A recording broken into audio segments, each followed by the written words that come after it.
Hi, welcome to AwkwardHamster. Today I'll be reviewing this Amcrest ProHD 1080p pan-tilt wireless IP camera, and I'll be demonstrating it and giving you my pros and cons along the way. I'll be testing this on my home network. Currently, my home network is 802.11n on a 2.4 GHz network. First thing is, let's take a look at the video quality in daytime. I'm going to turn off all the lights to the room. So right now it's just sunlight. It's around 2:40 or so p.m. Currently, the video is set to 1080p at 30 frames per second. So I'm just walk around the room so you can see the sharpness of the image and how well it adjusts as I walk closer and further away from the camera. And also show this on my smartphone here too. This is the Amcrest View app. So this is a free app on either the Google Play Store or the iOS App Store.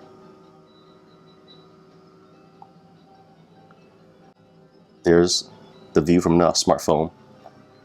Hello. On the top over here, I have three options: live, pan tilt, or playback. So if I were to go to pan tilt and just press this down arrow, well, the pan tilt, it can't go down any further. I can still go a little further up if I wanted to. Just step through upward motion. And I can still go downward. But still, for a pan tilt camera, this is the lowest it will go down to. It's okay. I do kind of wish it would go a little further down, so that, for example, if my children are playing closer towards the chair, towards the camera, it will just capture them. Because currently the camera is only about 4.5 feet or so above the ground.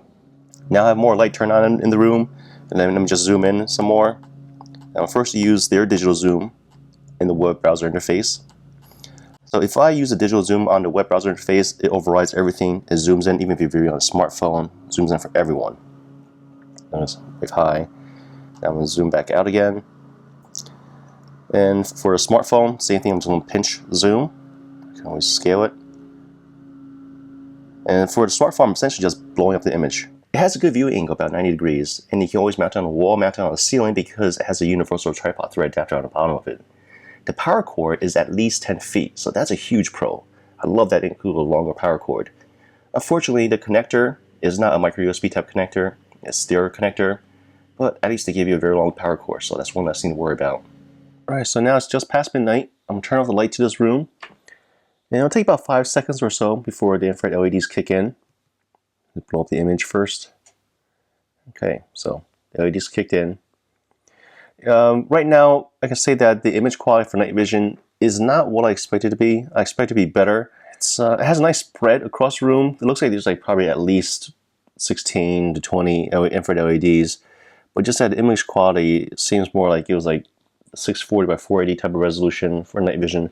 I know for night vision it's not that much difference between like a 1080 or something else, but it's walking slowly. Now I'm about 6 feet to 8 feet from the camera. The infrared LED is bouncing off me pretty well, so if I'm just too close to the camera, all the infrared LED is being focused on me right now, and I can't really see anything behind me. If I just stand back, then it starts to spread across the room.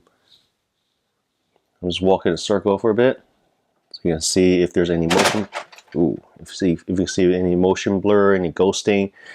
And so far, I do like the frame rate. It's just that image quality could be better, especially for like a 1080p IP camera.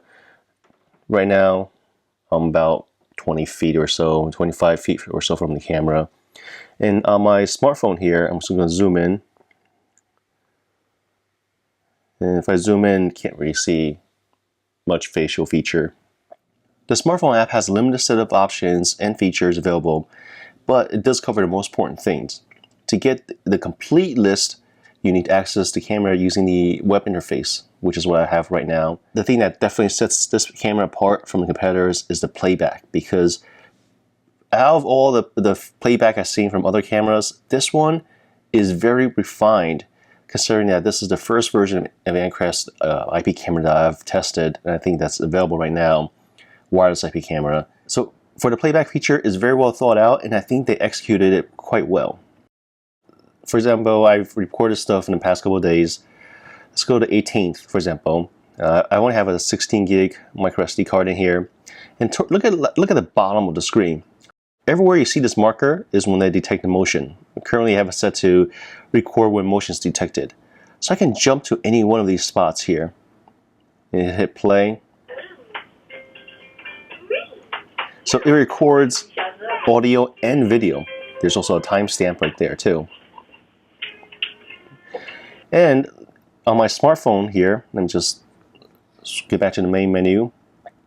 I can go to the playback, the second one from the top, and just choose the camera. On the top, there's the start. And session is just sorting it by a time. So I'm going to go with 18th at 2 a.m. Sure. And device camera. So now it's scanning all the recordings on the microUSD card. I'm in here right now, and take a look at the bottom bar where the date time is, right above the pause, fast forward. If I were to like pinch or spread, I can view more of the timeline, or view less of the time, or view inward. Let me just show my setup, for example. So this is my video resolution, 1080p, 30 frames, constant bitrate, 4 megabits. The microphone and the speaker quality on the Amcrest is actually not bad. And that's because on the software side, in the setup menu, here under audio, I can adjust the volume sensitivity for the microphone and the volume for the speaker. So let's say I was about 15 feet from the camera having a conversation with someone, the microphone on the Amcrest would actually be able to pick it up. Just go to the events page for video detection. I have set it every day of the week and just about 24 hours a day. For the Amcrest I was testing, this is the version of the software that's running on this device, and as of today, this is the latest. I'm just quickly run over the pros and cons. First, the video quality is very good. I do like 1080p, and having it at 30 frames per second does make the image look crisper and smoother. Now, one thing I do like is the playback for the recorded videos. I can access it on the app and on my mobile device or through a web interface, and they're having a color-coded feature for marking the alerts. When the alerts occurred, allows me to quickly jump to it. It saves me a lot of time than trying to sort through dozens of files. Another thing I do like is the power cord that came with it. Very long power cord, is about 10 feet. It does have a universal tripod thread on the bottom of it, so mounting it was very simple. The setup of the camera was pretty easy too. Just took about a minute or so. You can either set up using a computer or using a mobile device. I got this when it was on sale for about $100 on Amazon.com, and I think by far this offers the most value for my money.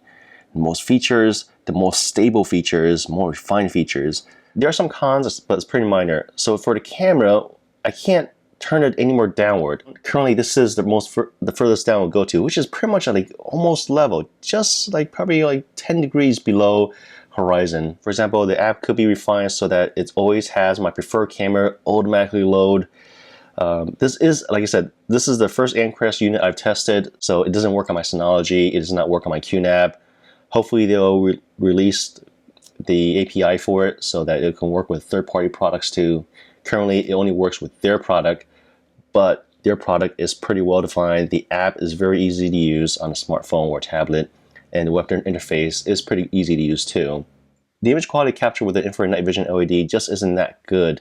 It's okay, but it just seems very pixelated to me. So with that said, I would recommend this unit. I do think it offers the most value for your money. All right. Thanks for watching this review of the Amcrest ProHD wireless IP camera with pan tilt. If you guys have any questions, comments, suggestions, feel free to contact me. Thanks for watching AwkwardHamster. Bye.